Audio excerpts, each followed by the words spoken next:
Okay, our new memory verse that Marie has given us, James 1:2. Blessed is the man who perseveres under trial, because when he has stood the test of time, received the crown of life that God promised to those who love him. James 1:2. Amen. You may be seated. As you get older, you start to reminisce and you start to think back on things. And I got to thinking about a guy who used to go to the church here before he passed away. His name was Bill Eitel. Most of you probably won't know that name. If you knew electronics, you would actually know that name. Bill Eitel was a ham radio operator in the Bay Area. He and another guy named Charlie Litton. Now, if you happen to be into electronics, you would know Litton Industries. And Mr. Litton invented a way of making glass for glass tubes back before there were chips and all those things. And he invented that. And Bill Eitel and another guy named McCullough got together, left the company that they were at, and formed a new company called IMAC, Eitel McCullough. And what they did is they developed a tube that was used in radar, a power tube. And this power tube, in fact, they ended up having to sue RCA for copyright infringement and won the case. He invented that tube, and his company, and they became a very large company. He sold that company, decided to get out of California and moved to Dayton, Nevada, because he had a friend here named Charlie Litton, and they both lived down on River Road. And both of them still loved to tinker and invent things. Now, Charlie Litton died before I got here. He died in '72. You read his obituary online, and it said he died in Carson City at Carson Tahoe. And Bill Eitel had a shop down there, and it was called Sutro Labs. If you went down Sagali, that road that was there, it dumped you right in. There's a little sign that he had Sutro Labs. And you walked in, and his shop was bigger than our auditorium. When you walked in, he had a metal shop in the middle. He had a metal lathe. He had a metal plane that could plane metal. He had a woodworking shop off to the side that had everything imaginable that you could play with. He had the ability to bring in a D8 Caterpillar and pull the engine off of it on this side of over here on that part of his shop. I remember I walked in one time to talk to him, and there he is blowing glass. He's got a glass kiln that he is blowing glass in. I said, Bill, what are you doing? And he said, well, earlier, Jerry, and he takes this thing, and he's got this little wooden thing he's built. I was trying to figure out how you could follow a satellite with a stable platform in the air, and he's got all this stuff, and he's explaining all this stuff to me, and I'm going, sure, Bill, whatever you're talking about. He dropped out of high school, okay, but it was a self-taught guy, and he's explaining all these things to me. I said, well, why are you blowing the glass? And he said, I went back to this, it's called a Tetron, it's type of tube. It's got 4 plates on it. And he said, I was blowing that, and I was going back over it thinking whether or not I had missed something, and just kind of re-going over that. And I thought, how cool is that? He was going back over what he had done probably prior to World War II, and he was doing that. In fact, it was prior to World War II, and he was going back over that and just kind of looking at all of those aspects all over again. And I think sometimes that's good for us to do, even as the church, to go back and say, what makes the church the church? What is there about this thing called salvation? And so I thought we would go back and look at salvation. It gets to where, you just start taking things for granted and you use words over and over. I mean, it's like we look at tops that are put on counters, and many of those are not what we think we are. We just take those for granted. Okay? They really are not granite. They're called granite, but they're not. That is not really the stone that it is. It is a different kind of stone altogether. But we take it for granted. Okay? So we take this for granted, and I thought we would go back and look at a very simple thing called salvation and what it is. Very simple. In chapter 10 of the book of Romans, verses 9 and 10, it says that if you confess with your mouth Jesus as Lord and believe in your heart that God raised him from the dead, you will be saved. For with the heart a person believes, resulting in righteousness, and with the mouth he confesses, resulting in salvation. And I got to thinking about how we whipped through those verses. We know those verses. But what does it mean to confess? Anyway, when we use that word confession, when you hear confession, what do you think of? Well, some of you think, if you happen to have a Catholic background, you think of going to a booth and sitting and talking to the priest who sits behind there and speaks for God, and you go in and you tell him everything bad that you did this week. I yelled at the TV. I yelled at the people driving on the road. I was mad. I said some words, whatever it was.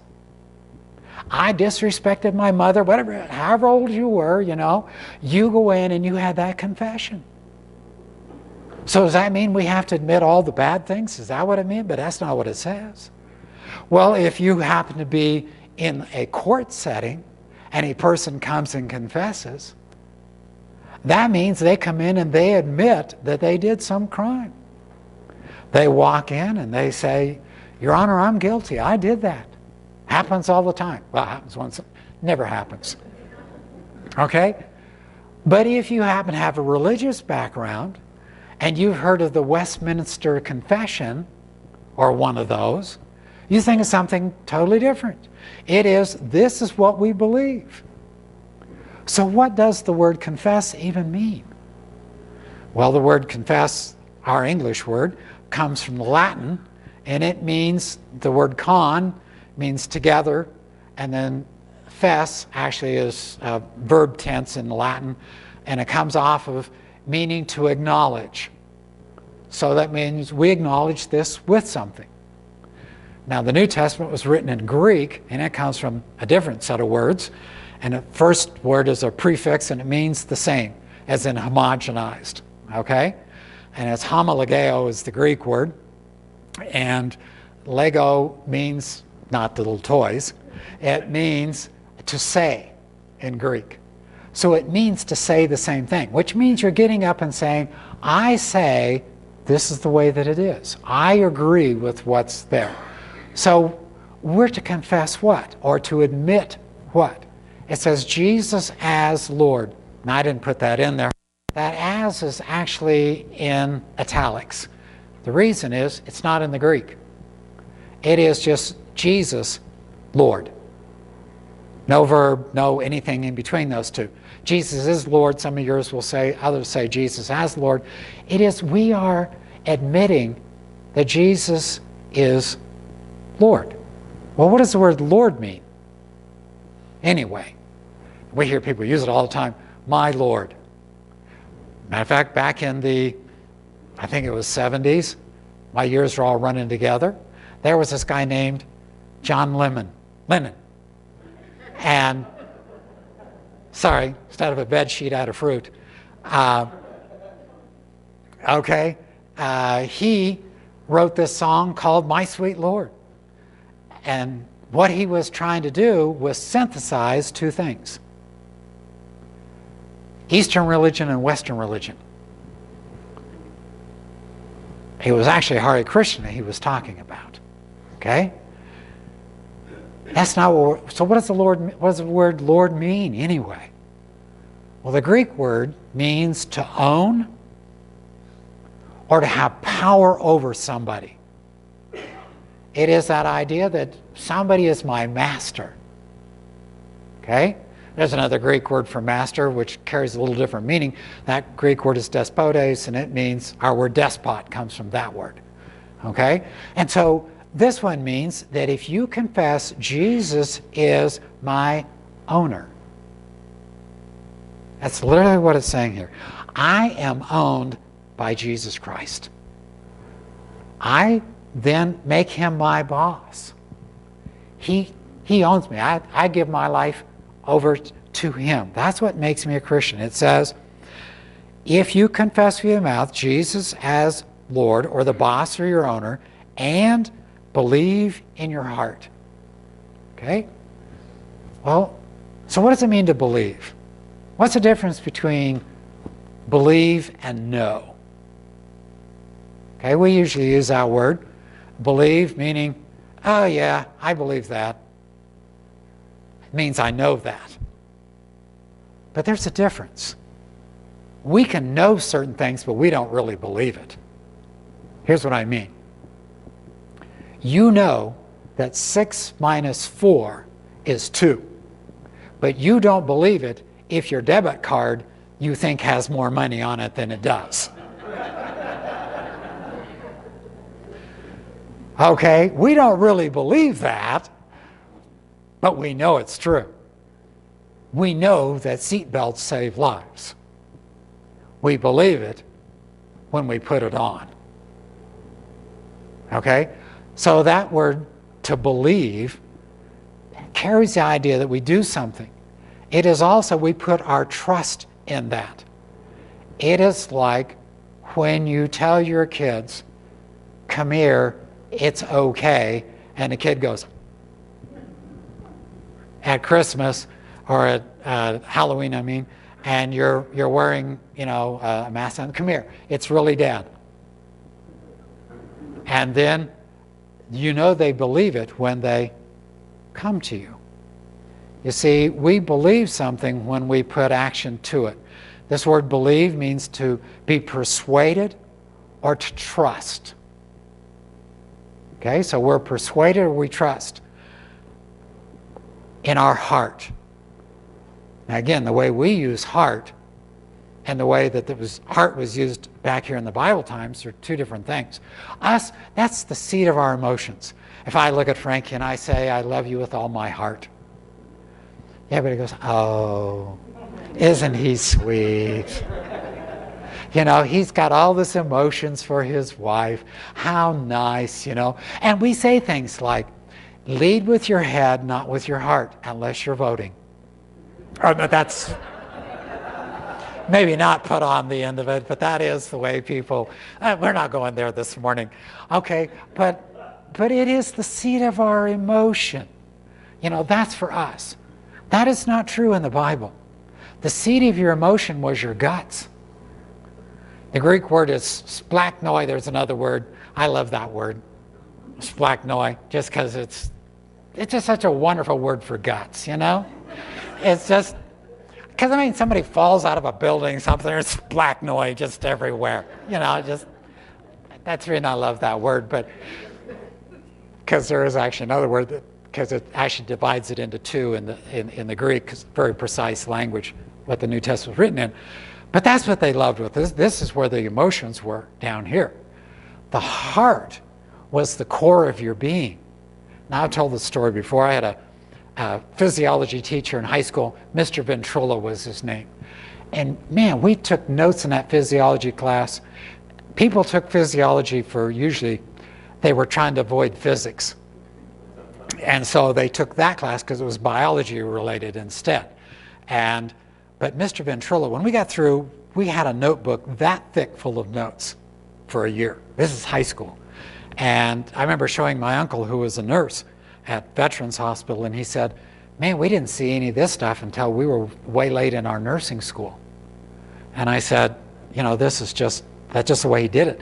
And he lectured, and you just took notes like crazy. And I remember taking notes. One of them, he was talking about our blood system. And he says, do you realize if you took all your capillaries, all of your veins, all of your arteries, all of those out of your body, and laid them end to end around the equator, you'd be dead. And I mean, we're furiously taking notes, you know, and we're thinking this is going to be on the test someplace, and you'd be dead. And we go, Mr. Ventrilla, we're going to kill you. You know, that's just... But that was the point of the heart. You take the heart out, the person dies. Your heart is the very core of your being. And so if it says here, what it's saying here is, if you trust and are persuaded in the very core of your being that Jesus has been raised from the dead, you'll be saved. You see, that's what it means, the very core of who I am. It isn't just, I mean, I believed that Jesus rose from the dead because somebody told me that was true as a kid growing up. It didn't make any difference to me. I believe that like George Washington was the first president of the United States. So what? That's the kind of belief. It was head knowledge. But if I believe in the core of my being that God has raised Jesus from the dead, well, why? Is that really that important? 1 Corinthians chapter 15, verse 17 says this, and if Christ has not been raised, your faith, which is the same word for believe in Greek, is worthless, and you are still in your sins. This is what makes Christianity different from every other religion. Jesus rose from the dead. He rose from the dead. He's not dead anymore. You can't find, you go to his grave and it's empty. God raised Jesus from the dead. If I believe that, and he raised him for me, then it says I'll be saved. Now, so what does the word saved mean? Did you ever notice that people have jargon no matter what their profession is? I mean, you develop your own jargon. You know, you get computer people together and they say, hey, let's interface. You're going to enter my face? No, you're not. You're not touching my face. People that text, LOL, little old lady. Or lots of love. You go, no. Stands for laugh out loud. You have to know what that language means. You get teachers together and they start talking about IEPs. Everybody goes, you didn't just say something dirty, did you? Okay, and everybody's got their own little language no matter what it is. For instance, corporations. Customer service means you're never talking to anybody again. Okay, you will talk to this machine forever is what that means. And so there's religious jargon. And after you've been a Christian a while, you pick up the religious jargon. Brother, are you saved? I remember the first time I heard that. Or are you lost? I was in Iceland. You can't get lost in Iceland. There's nothing but rocks. There's not even bushes like there are in Nevada. You can see Reykjavik across the bay. It's 40 miles. You know? Saved and lost. We use those terms and don't even think about it. They don't communicate to anybody. You'll be saved. Well, what does the word saved mean? I mean, when I hear the word saved, half the time I laugh. Come buy this and save money. If I'm spending money, how is it that I'm saving money? Remember back in the old days when they had savings and loan banks that were different than regular bank, you know, savings and loan institution as opposed to a bank. Okay? Saving is where you put money and you kept it there, not where you spent it. So what does it mean to be going to be saved? What does it mean to be saved anyway?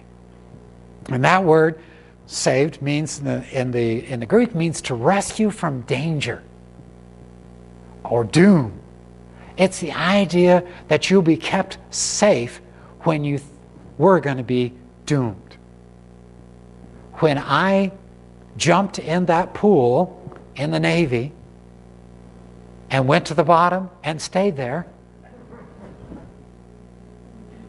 and they stuck a pole in and pulled me out, I was saved. I was rescued. Okay? So it says in this that if you confess with your mouth that Jesus is Lord or as Lord, and believe in your heart that God is raised from the dead, you'll be rescued. Why? Verse 10. Sorry, forgot to put that back up there for you. Verse 10. For with the heart a person believes, resulting in righteousness, and with the mouth he confesses, resulting in salvation. Okay? So, with my heart, when I believe there, the very core of my being, when I believe, that results in righteousness. Well, what's righteousness? It means to do and to be absolutely right and perfect, and there's no guilt. If they were to haul me into court, they'd say he's innocent. Okay? I'm righteous. And if I went with my brother, no, we're not going there. Because that would turn out to be unchained, and then we'd have to sing. Now, for those that don't understand what that's all about, you can ask everybody that's groaning. Okay? But what is righteous? Well, how does believing make me righteous? Would be really the major question. And that is found in 2 Corinthians 5:21, which says, He, God, made him, Jesus, who knew no sin, to be sin on our behalf, that we might become the righteousness of God in him. It says there is a change that takes place. When I trust Jesus Christ, then I get God's righteousness in my life. And God takes my sin into Jesus' life. We have traded places. So when God looks down from heaven, he sees a very righteous Jerry Peterson. Because of what I've done? No. Because of what Jesus has done for me. And I have traded places. Jesus took my sin. I take his righteousness. He who knew no sin, Jesus never sinned, to be sin for us. And I become righteous in him, in Jesus Christ. Okay? So that's how my believing does that. And then back to what we were looking at earlier. It says, when I do that, it results in righteousness. And the mouth, with my mouth, when I confess that, when I say that, it results in salvation. It's when I simply verbally say, this is what's happening in my inside of me. I have trusted Jesus Christ as my Savior. Then I experience salvation. Now, you're going to say, so why is that important? You know, we know that. We know everything. And I think it is because the church gets so sidetracked so many times. Let me give you some illustration. We were talking about this actually this morning. How easily things change. Do you notice how we in America can change any religious holiday into a commercial event? All Hallows Evening. And we sell candy and costumes. Easter is the resurrection. This thing that we talked about only occurred one time, when Jesus rose from the dead. And we convince people that there's a rabbit who brings eggs. And we will sell candy and baskets and all kinds of stuff. Christmas, the birth of Jesus. And we'll convince people this is a time to buy everybody everything. Valentine's Day, after St. Valentine, we convince them to buy flowers and candy, take them out to dinner, do all of those things, spend money. Because after all, that's what makes a religious holiday. Really. And I look at the church and how easy we can get sidetracked. Salvation Army. First word is salvation.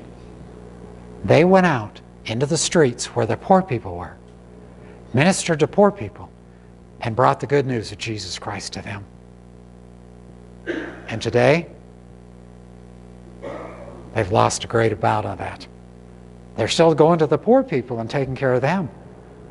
But many times they do not take Jesus with them.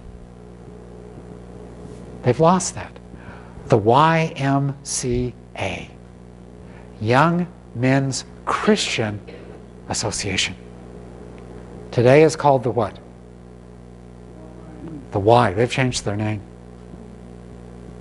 Got rid of the MCA. Don't care if you're a Christian or not. Even AA, Alcoholics Anonymous, started as a Christian organization. They started studying the Bible. But today, doesn't matter. Churches can get sidetracked. And many churches have over the years. And we get sidetracked by all kinds of things. You can't believe the stuff I get in the mail. Things that are important, don't get me wrong. But the church is the only place that can tell people about Jesus and salvation. We cannot lose that. Because if we do, there's nothing left. Let me show you in our own lifetime. Crisis pregnancy centers are great. They stop people from abortion. But you can get wound out on that abortion issue, and pretty soon the only thing you're concerned with is abortions, and we don't care about the soul of the person coming to know Jesus. And yes, that little child was born, but did he come to know Jesus? But if you spend eternity in hell, what have we accomplished? Not much. We can feed the poor, and we need to be concerned about the poor, and we need to be doing those things. But we can have a food pantry, and pretty soon the food pantry takes over everything, and we no longer tell people about Jesus because we're taking care of them with just food. Or, like happened in the, and I'm going to make up the date because I can't remember when it was, I think it was the 80s, the religious right, who became so concerned about politics that we're going to make them morally correct, but spiritually bankrupt because they still don't know Jesus. All of those things are important. Politics are important. Feeding the poor is important. Abortions are important. The list goes on of things that people want the church to do. But we have, at our very core, salvation. And if we don't keep Jesus centered in our lives and in our worship, we will be sidetracked and will be deluded, and we will lose the one thing that we can stand for that no one else can. And we need to stand for Jesus. Salvation. And we need to go back on that. We can do those other things, but don't get sidetracked on them.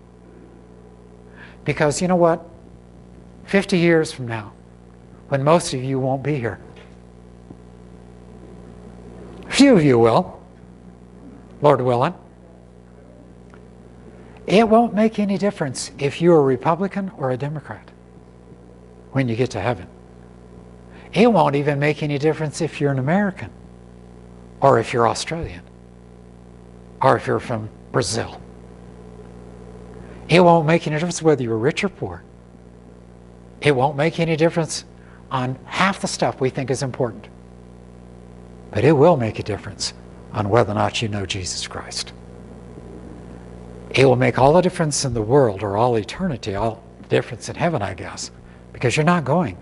If you confess with your mouth Jesus is Lord and believe in your heart that God raised him from the dead, you will be saved.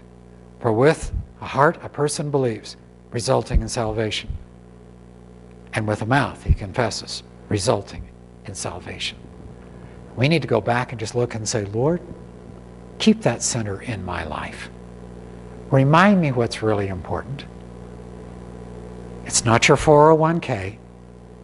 It's not all those things that I think are important. It doesn't make any difference whether I really retire or don't.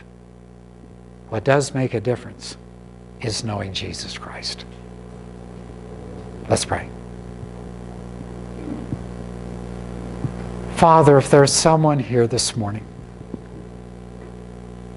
who has never found your Son Jesus Christ, never really believed in their heart, put their total trust in that in the core of their being,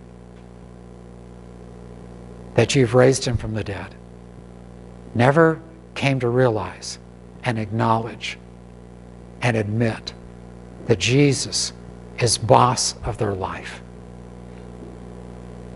then Lord, this morning, may this be the time for them.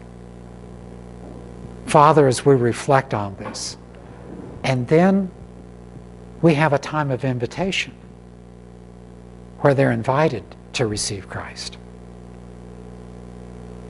Lord, help them to have the courage to say, I need that.